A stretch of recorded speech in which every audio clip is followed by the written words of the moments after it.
নমস্কার বন্ধুরা, সিরিয়ালের সাতকাহন চ্যানেলে আপনাদের স্বাগত জানাই। চলে এসেছি চিরসখার সাতকাহন নিয়ে। দেখা যাচ্ছে যে মিঠির যেরকম ওরা আন্দাজ করেছিল সেটা তো হলো না, বেরিয়েছে টিউমার। এটা শুনে সবাই হাঁপ ছেড়ে বাঁচলো, খুব খুশি সবাই। তো মিঠি বলছে আজকে আমরা বাইরে খেতে যাব। তো বর্ষা বলছে যে বাবা, টিউমার হয়েছে পেটে, একটা চিন্তার ব্যাপার। সে না কেউ মিষ্টি আনছে, কেউ বাইরে খেতে যাবে বলছে রেস্টুরেন্টে, কোন আনন্দের ব্যাপার। তখন ওর লক্ষ্মীমণি বলছে যে আচ্ছা তোমার কিসের সমস্যা বলো তো, এতদিন মেয়েটা ভালো করে খায়নি, ঘুমায়নি, চিন্তায় ছিল, চোখের কোণে কালি পড়ে গেছে, এখন একটু এখনও কালি পড়ে আছে। যদি অপারেশন তো পরে, হ্যাঁ অপারেশনের পরে অনেক নিয়ম কায়দায় থাকতে হবে, অনেক নিয়ম করে খেতে হবে, কিন্তু এখন তো অপারেশন হয়নি। আর যখন জানাই গেছে যে রোগটা কি, তখন আর চিন্তা করে কি হবে, একটু খেতে দাও, ভালো করে খাক। তোমার এত কিসের এত টেনশন বলো তো, তুমি এত সব ব্যাপারে কথা বলো কেন? বর্ষাকে লক্ষ্মীমণি বকে দিল, এটা সত্যি কথা। নিয়ে তারপরে কৃষাণুও ছিল, নিয়ে পরে বলছে কী ব্যাপার, তো ও সব কিছু শুনলো, নিয়ে সবাই আনন্দ করছে আর কি, যে হ্যাঁ সব আজকে বিকেলবেলায় খেতে যাওয়া হবে। তো বলছে যে আচ্ছা একটা নয়, যে কোনো বর্ষা বলতে লাগলো, অপারেশন হবে যেখানে, একটা এত বড় অপারেশন টিউমারের, সেইখানে কেউ আনন্দে মিষ্টি হাতে করে নিয়ে আসে, এইগুলো কোনো ন্যাচারাল, এটা কি কোনো সেন্সেবল মানুষ করতে পারে? তখন নতুন বললো যে আমি সেন্সেবল নই, সেটা সবাই জানে। হ্যাঁ, এটা নতুন করে বলার কিছু নেই। তবে হ্যাঁ হ্যাঁ এতদিন, তারপর মিঠিকে বলছে বাবা মিঠি, তুমি এত খুশি হয়ে গেলে তোমার টিউমার হয়েছে শুনে, তুমি এতদিন তো। তখন মিঠি বলছে যে হ্যাঁ খুশি হলাম, কারণ এতদিন আমি বুঝতে পারছিলাম না যে আমার রোগটা কী, আমার ভয় লাগছিল। এখন যখন আমি জেনেই গেলাম, আর এটা এমন কিছু বড় রোগ তো নয়, টিউমার, অপারেশন হলেই ঠিক হয়ে যাবে। তো এই নিয়েই বর্ষার কিন্তু মানে একটা রোশনি আর একটা ঘরে বর্ষা, দুজনে আছে। তারপর ওরা খুব খুশি মানে কৃষাণুও গেল ভেতরে, বললো আমরা উপরে যাচ্ছি। আর এদিকে অয়নদিক বলছে আমরা সন্ধ্যাবেলায় রেস্টুরেন্ট থেকে সিধা ঘরে চলে যাব। কুর্চি বলছে না আমি যাব না, কালকে আবার মিঠির টেস্ট আছে, আমি যাব না, আমি এইখানেই থাকবো।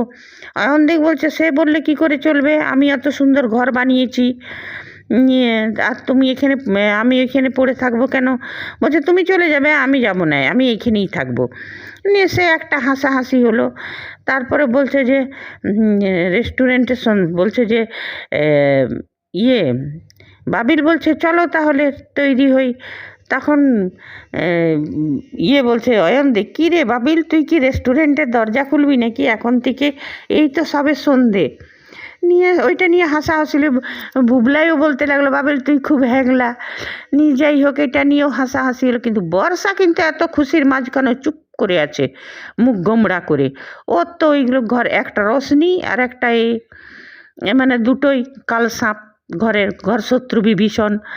তারপরে কিছু স্বতন্ত্র আর কমলিনীরও সুন্দর মুহূর্ত দেখা গেল, যেখানে কমলিনী বলছে যে আমিও হাঁপ ছেড়ে বাঁচলাম। তবে হ্যাঁ একটা সত্যি কথা, বয়সে বিয়ে করলেও স্বতন্ত্রও একজন পুরুষ মানুষ, ওরও কিছু চাওয়া পাওয়া থাকে।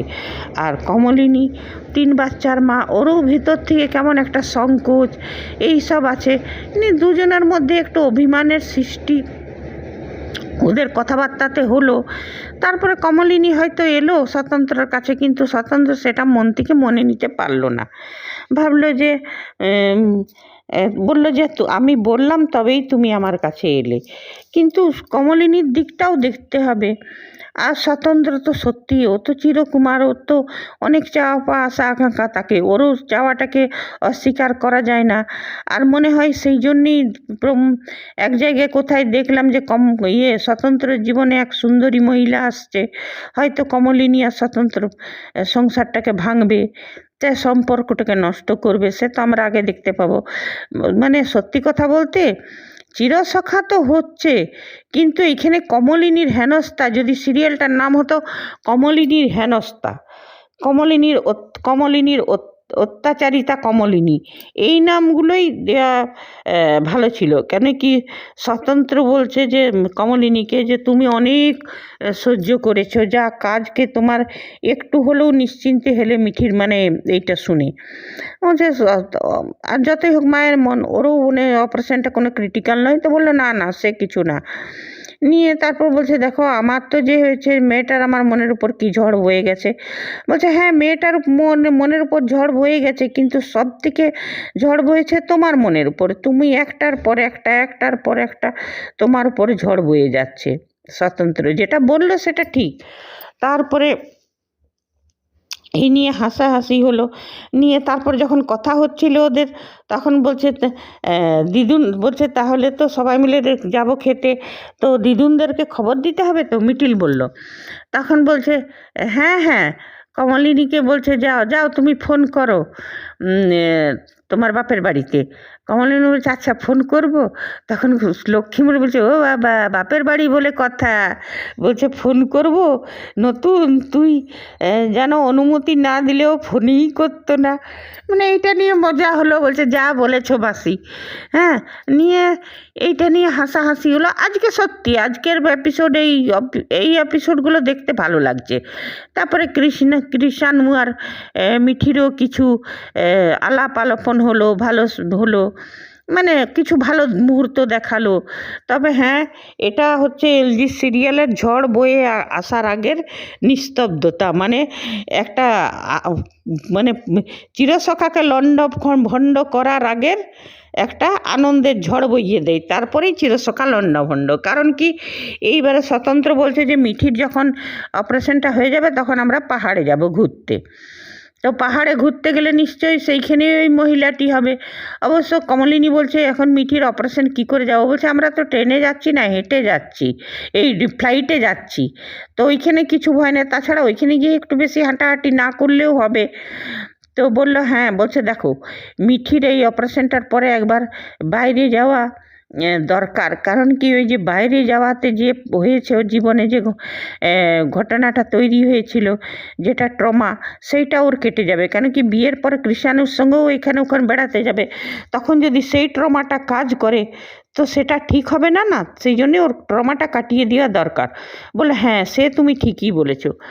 নিয়ে তো ওই পাহাড়ে যাওয়া মানে এলজি সিরিয়ালে আমরা দেখেছি যখন অনেক খুশির এপিসোড হয়, অনেক খুশি হয়, তখন এমন একটা ঝড় আসে যেখানে সিরিয়ালের নায়িকা মানে সিরিয়ালটাই বিধ্বস্ত হয়, আর তার সঙ্গে দর্শকদের মনটাও বিধ্বস্ত হয়। তো এলজিকে আমরা এটাই অনুরোধ করব যে সুন্দরী মহিলা আসুক, কিন্তু সেটা যেন স্বতন্ত্র কমলিনীর সম্পর্কের মাঝে চিড় না ধরায়, নাহলে দর্শকদের মন ভেঙে যাবে।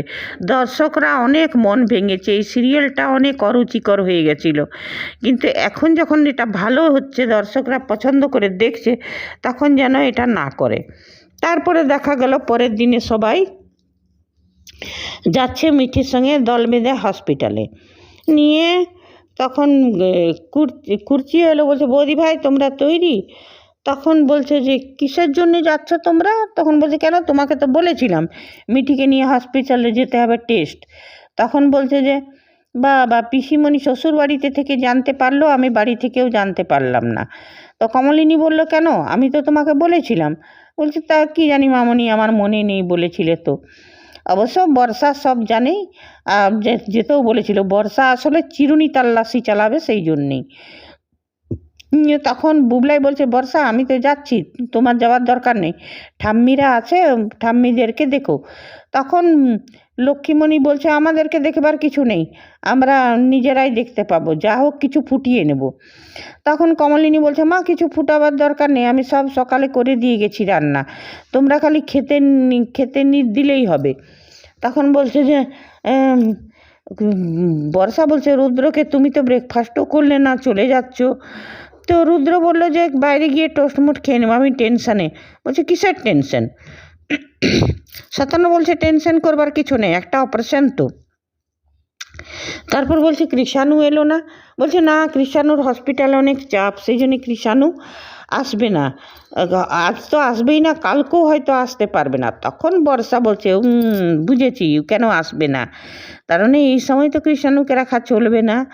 তো এটাই নিয়ে তখন বর্ষা বলছে ঠিক আছে তোমরা যাও, আমি থাকছি। তখন লক্ষ্মীমণি বলছে তাতে কি, বড় বউ তুমি বাড়ির যাও, তুমিও যাও, আমরা নিজেরাই খেতে টেতে নিয়ে নিত, তোমাকে তুমি কি যে দেখে রাখবে, তোমাকে আর থাকতে হয় না, তুমি যাও। আর এদিকে বুবলাই বলছে বর্ষা তুমি বাড়ি থাকো। বর্ষা বলছে হ্যাঁ তোমার জন্য আমি সকালে উঠে ব্রেকফাস্ট বানালাম, বলে দিলেই পারতে যে খাবে না, কষ্ট করে বানালাম। একটা বর্ষা তো সব জায়গায় একটা বাগড়া দিবেই।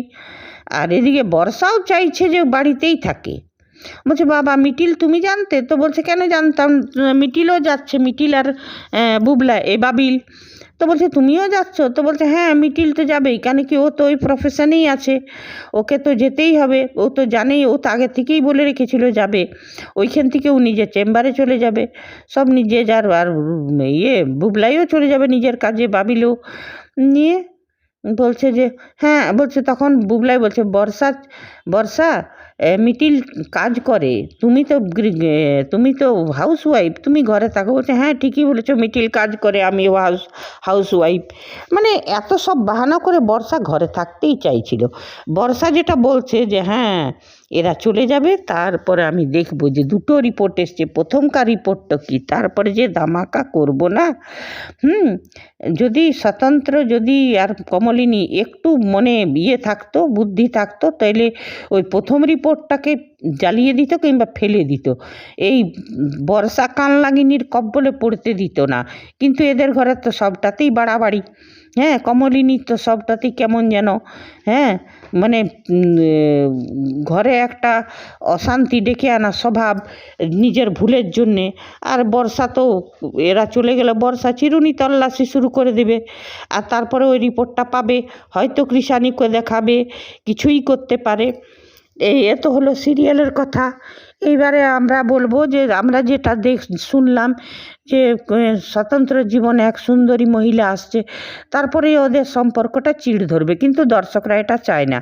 হ্যাঁ মহিলা আসুক, সে যেন স্বতন্ত্রর বন্ধু হয়ে থাকুক, কমলিনী আর স্বতন্ত্রের মাঝখানে না আসুক, তাহলে ভালো। কেন কমলিনীর কষ্ট আর দেখা যায় না। আর এই বর্ষা তো চিরুনি তাল্লাশি শুরু করে নিয়ে প্রেগনেন্সি রিপোর্টটাকে হয়তো বার করবে, তারপর কৃষাণুকে বলে নিয়ে তুলকে তাল করবে, এখানে কৃষাণু মিঠির সম্পর্কটাও ভাঙবার চেষ্টা করবে। দর্শকরা সত্যি কথা বলতে কি এইগুলো আর নিতে পারছে না। যেমন রোশনি, বর্ষা, এদের একটা চরম শাস্তি হওয়া দরকার, আর না হলে দর্শকরা স্যাটিসফাই নয় চিরসখাতে। যতক্ষণ না রোশনি, বর্ষা, অনন্যার একটা ভালো, অনন্যার তো শিক্ষা হয় না, ছেলে মরে যেও, এদের মানে একটা চরম শাস্তি যতক্ষণ না হবে না, সিরিয়াল দেখে নিয়ে কোনো নেই। তবে হ্যাঁ, আজকে যেই কদিনের 2-3 দিনের যে এপিসোডগুলো দেখে খুব ভালো লাগলো। হ্যাঁ, তো যেমন এটা ঝড়ের পূর্বাভাস না হয়, মানে অতি আনন্দের পরে অতি দুঃখের পাহাড় যেন ভেঙে না পড়ে দর্শকদের কাছে, এটাই অনুরোধ করব রাইটার্স মেকার্সদেরকে। আর এলজি যেমন এই চিরসখাটা এবার ভালো দেখিয়ে আর করুক, কৃষাণু আর মিঠির বিয়ে দেখাক, সব কিছু দেখাক, অনন্যাও দেখাক সুধরে গেছে, অনন্যাও বুঝতে পারছে নিজের ভুলগুলো। আর রোশনি আর বর্ষার শাস্তি হোক, খুব ভালো, ওদের একটা কিছু এমন দেখাক যে ওদের শাস্তি হয়। ঠিক আছে বন্ধুরা, আজ এতটাই।